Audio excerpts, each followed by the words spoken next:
اعوذ باللہ من الشیطان الرجیم۔ سورۃ النساء آیت نمبر 1۔ یا ایہا الناس اتقوا ربکم الذی خلقکم من نفس واحدۃ وخلق منها زوجها وبث منہما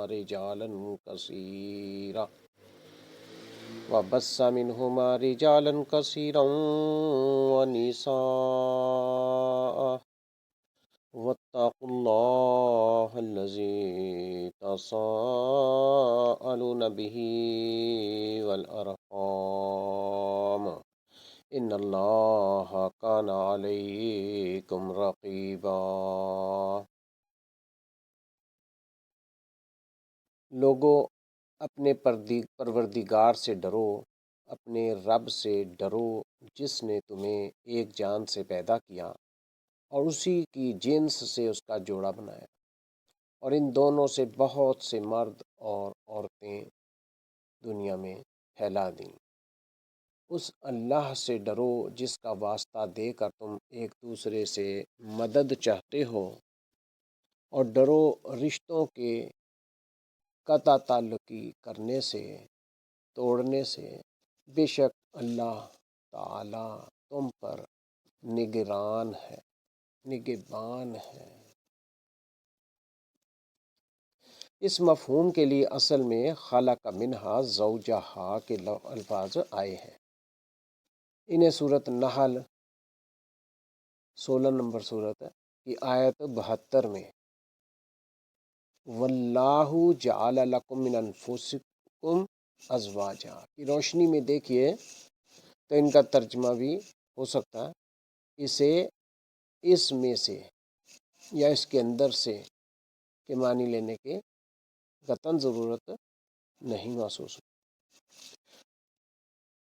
اصل میں لفظ تساءلون آیت نمبر 1 میں یہاں پر فرمایا تساءلون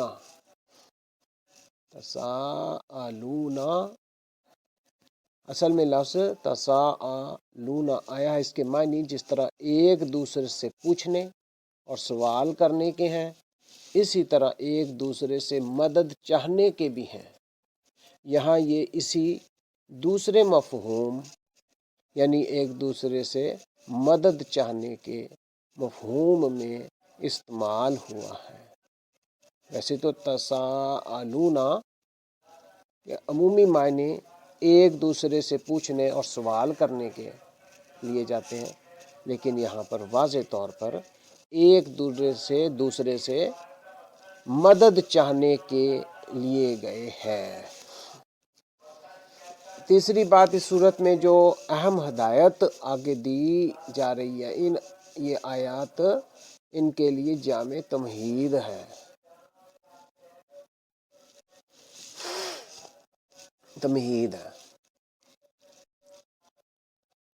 باقی اس آیت میں اللہ تعالیٰ نے ہمیں 2-3 باتوں کا بڑا واضح طور پر حکم دیا ہے، اور اللہ سے ہی ڈرنے کا حکم دیا ہے، ہدایت کی ہے کہ ہم اللہ ہی سے ڈرتے رہیں، اللہ تعالیٰ سے ہی ڈرتے رہیں۔ اسی کا نام تقویٰ، یعنی ہم اللہ تعالیٰ کا جب خوف رکھیں گے، ڈر رکھیں گے کہ اللہ تعالیٰ کے سامنے ہمیں حاضر ہونا، تو یہی تقویٰ ہے۔ اتقوا ربکم۔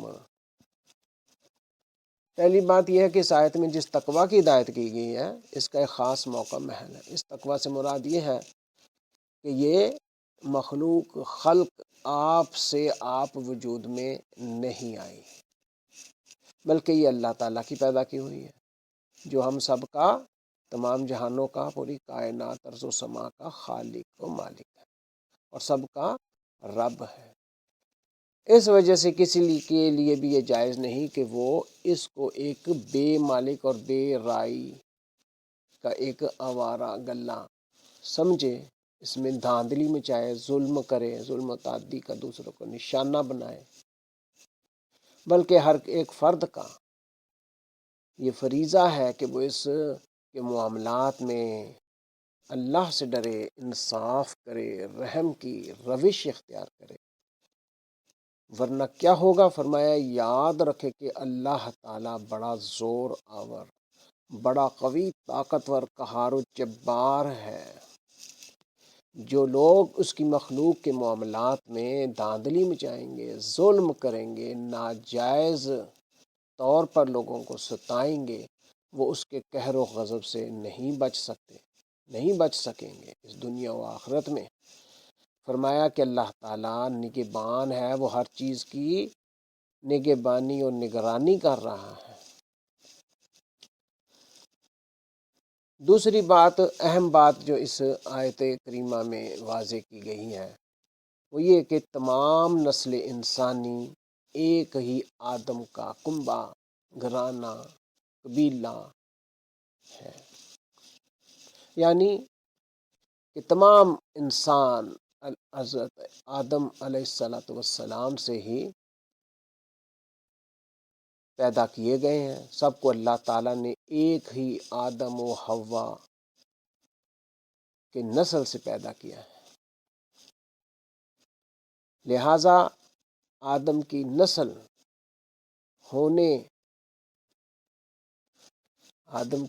ہونے کے اعتبار سے سب لوگ مساوی و برابر ہیں۔ اس پہلی سے عربی و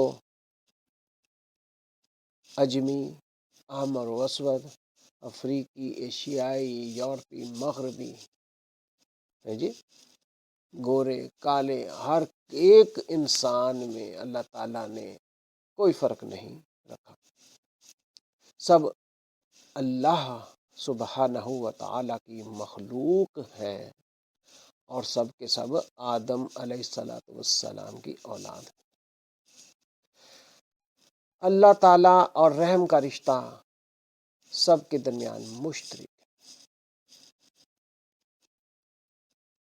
لہٰذا اس کا فطری تقاضا یہ بنتا ہے کہ سب ایک ہی اللہ کی بندگی کرنے والے اور ایک ہی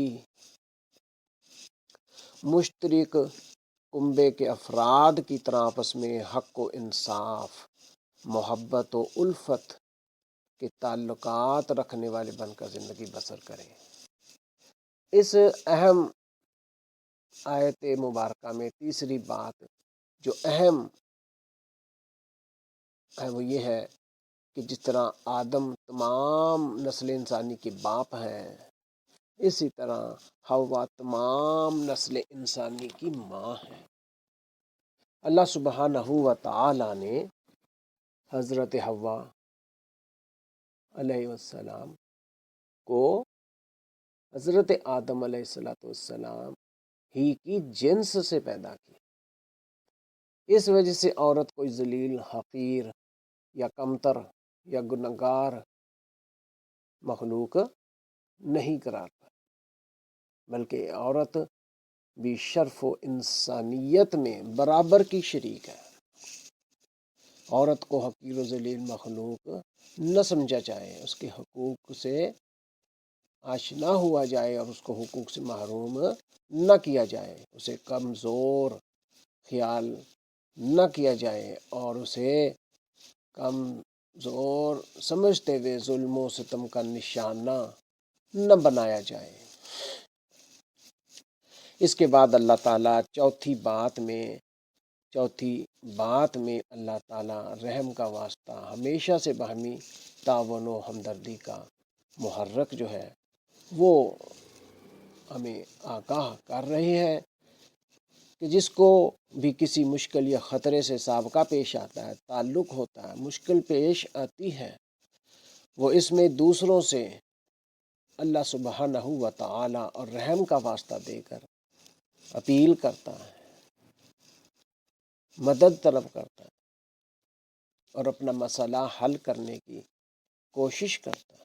اس وجہ سے اکثر حالات میں یہ بات مؤثر بھی ہو جاتی ہے، لیکن اللہ اور رحم کے نام پر حق مانگنے والے اکثر یہ بھول جاتے ہیں کہ جس طرح ان واسطوں پر حق مانگنا حق ہے، مدد طلب کی جاتی ہے، اسی طرح ان کا حق ادا کرنا بھی فرض واجب ہے، لازمی ہے۔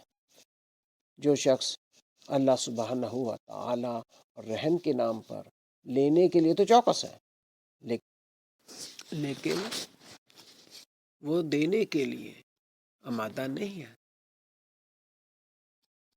وہ اللہ سے دھوکہ بازی کرتا، رحم سے بے وفائی کا مجرم ٹھہرتا۔ تو جس کے دل میں اللہ تعالیٰ کا ڈر نہ ہو، تقوی کی روح سے خالی ہو جس کا دل، اسے اللہ کا خوف ڈر نہ ہو، تو وہ معاشرہ کس طرح قائم رہ سکتا؟ اللہ سبحانہ و تعالیٰ اور رحم کے رشتے حقوق پہچاننے والے جس طرح ایک دوسرے سے ان ناموں سے فائدہ اٹھاتے ہیں، اسی طرح ان کی ذمہ داریاں بھی اٹھانی چاہیے، اور در حقیقت حق طلبی و حق شناسی کا یہی توازن بھی ہے۔ جس سے معاشرہ متوازن رہتا ہے، معاشرہ صحیح و درست سمت میں رہتا ہے، لوگ اپنے حقوق سے آگاہ و آشنا ہوتے ہیں، ایک دوسرے کی قدر کرتے ہیں، اس سے صحیح اسلامی معاشرہ وجود میں آتا ہے۔ تو اللہ تعالیٰ اس میں یہی فرما رہے ہیں، یہ معاشرتی جمال ہے، یہ معاشرے کی خوبی ہے کہ اگر ہم ان ذمہ داریوں کو سے آگاہ ہوں، آشنا ہوں، اور ان کو ادا بھی کر رہے ہوں، ایک دوسرے کا خیال رکھ رہے ہوں باہمی محبت و الفت سے۔ یہ باتیں اللہ تعالیٰ نے ہمیں سمجھائی ہیں کہ بھئی تم اس کے ذریعے سے مدد تو طلب کرتے ہو، لیکن جو اس کے تقاضے ہیں، اس کی ذمہ داریاں ہیں، وہ تم نہیں ہو۔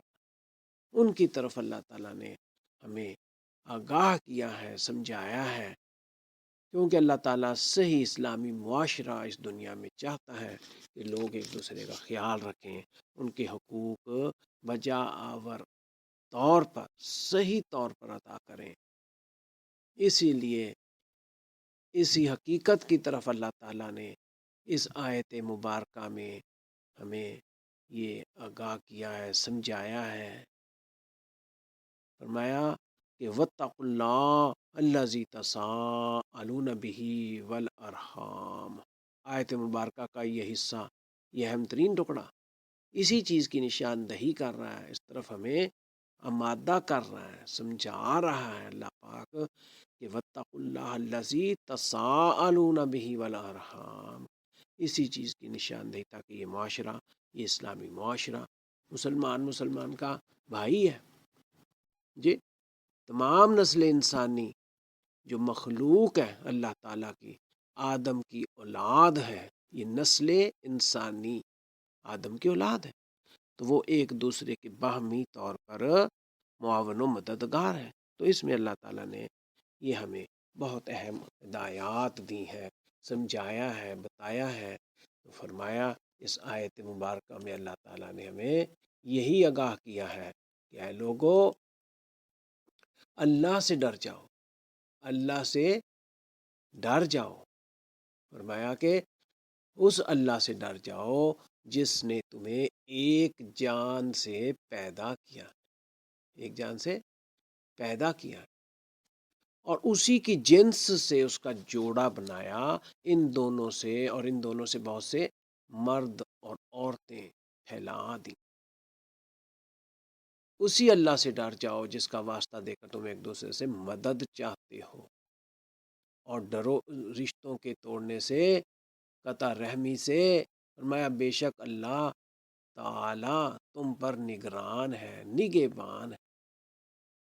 تو اللہ تعالیٰ سے دعا ہے، اللہ تعالیٰ ہمیں سمجھنے کی توفیق عطا فرمائے، پڑھ کر سمجھنے کی توفیق اور عمل کرنے کی توفیق عطا فرمائے، کمی کوتاہی ہماری دور فرمائے، اور باہمی الفت و محبت سے یہ اسلامی معاشرہ قائم رکھنے میں معاون و مددگار فرمائے، اور ایک دوسرے کا خیال ہم رکھ سکیں۔ وآخر دعوانا ان الحمد للہ رب العالمین، والسلام علیکم ورحمۃ اللہ وبرکاتہ۔